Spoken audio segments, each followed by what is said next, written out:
For today's devotional, we are going to look at the idea of the need to wait for God.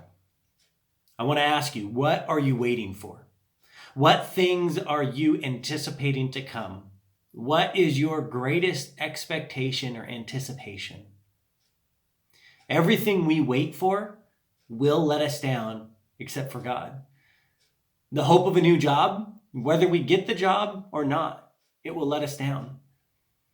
The hope of a spouse or of a child, whether it comes or not, will let us down. In fact, even if we are waiting for an opportunity to sin and rebel against God, even that will let us down. There is only one who will never let us down, and that is God. I want to read Micah 7:7. In Micah 7:7, it says, "But as for me, I will look to the Lord. I will wait for the Lord. I will wait for the God of my salvation.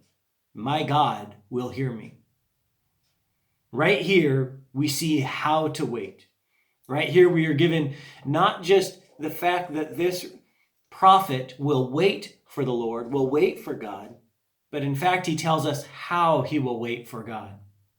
One is there is a almost physical action of looking for the Lord, looking for God. There's not just a mental idea of looking for God, but there's almost a physical reality of looking for God. Now, I don't mean to be silly by saying, let's go stand on the grass and look up into the sky and wait for God to return. But what physical things are we doing to anticipate God, to look for him, to identify him? I was one time listening to a sermon where this man said, this pastor, he said that every time he walks into a room, he tries to pray this prayer: God, what are you doing in this room, and how can I be a part of it? Whether he was walking into the living room of his house or walking into the room of a friend's house, or whether he was walking into a room out in the public somewhere, he would ask, God, what are you doing? And so when you are living your life, are you looking for God, or are you looking for those things that you want to be disappointed by?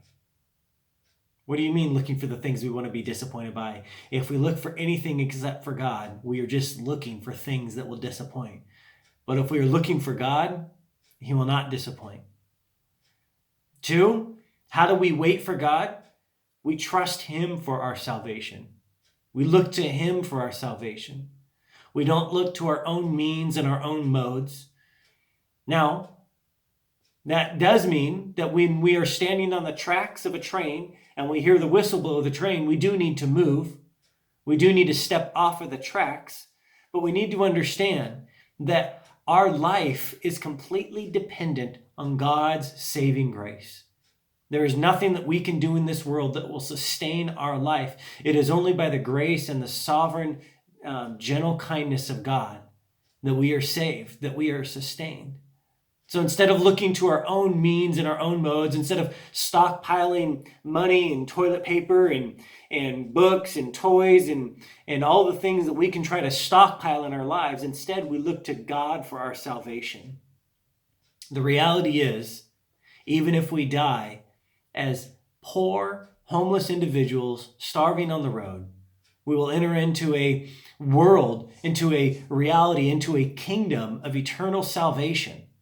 This life is passing. We look to God for our salvation. That does not mean that we neglect the things that God has given us in this life, but these things are temporary, temporal. They don't last. They will disappoint. But God, his salvation will never disappoint.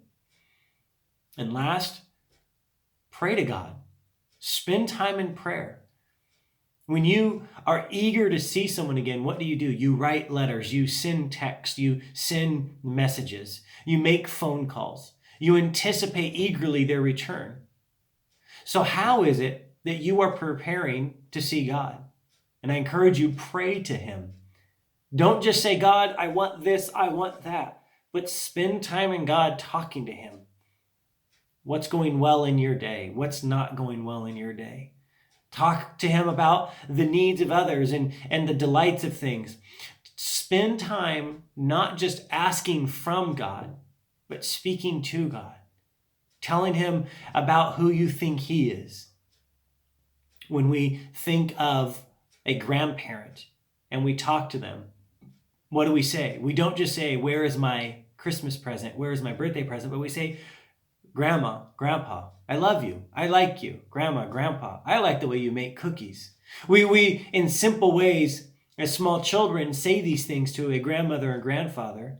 How much more important is it to speak to God and say, God, I love you. Thank you for the way you made those trees. Thank you for the way you made this beautiful day or this rainy day. Spend time in prayer.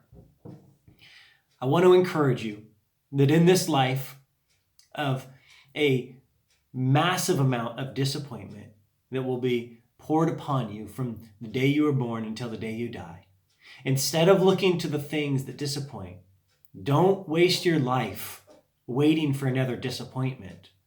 Instead, wait for God.